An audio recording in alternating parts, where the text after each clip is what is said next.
জুম্মার দিনে ফজরের নামাজে নবী সাল্লাল্লাহু আলাইহি ওয়াসাল্লাম যে সূরা পড়তেন, সপ্তাহের শ্রেষ্ঠ দিন জুমাবার শুধু জুমার নামাজের মধ্যেই সীমাবদ্ধ নয়। এদিনে বিশেষত্ব শুরু হয় ফজরের ওয়াক্ত থেকে।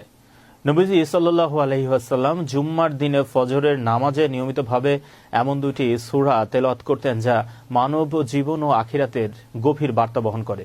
কি সেই সূরা? বিস্তারিত থাকছে ডেস্ক রিপোর্টে। সপ্তাহের শ্রেষ্ঠ দিন জুমাবার শুধু নামাজের মধ্যেই সীমাবদ্ধ নয়। এই দিনে বিশেষত শুরু হয় ফজরের ওয়াক্ত থেকেই।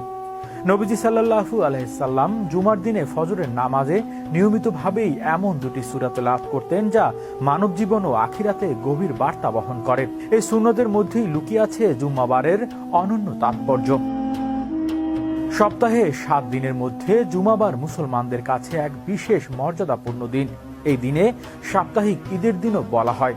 পবিত্র কোরআনে আল্লাহ তাআলা সূরা জুমা নাজিল করেছেন, যেখানে জুমার দিন গুরুত্ব ফজিলত স্পষ্টভাবে তুলে ধরা হয়েছে। পবিত্র কোরআনে আল্লাহ তাআলা বলে, হে মুমিনগণ, জুমার দিন যখন নামাজের আহ্বান করা হয় তখন আল্লাহর স্মরণের দিকে ধাবিত হও এবং বেচাকেনা ত্যাগ করো। এটাই তোমাদের জন্য উত্তম যদি তোমরা উপলব্ধি করতে পারো।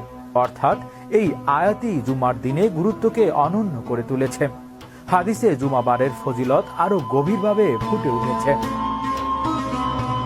আবু হুরায়রা রাদিয়াল্লাহু তাআলা আনহু থেকে বর্ণিত, রাসূলুল্লাহ সাল্লাল্লাহু আলাইহি সাল্লাম বলেছেন, সূর্য উদিত হওয়ার দিনগুলোর মধ্যে জুমার দিন সর্বোত্তম।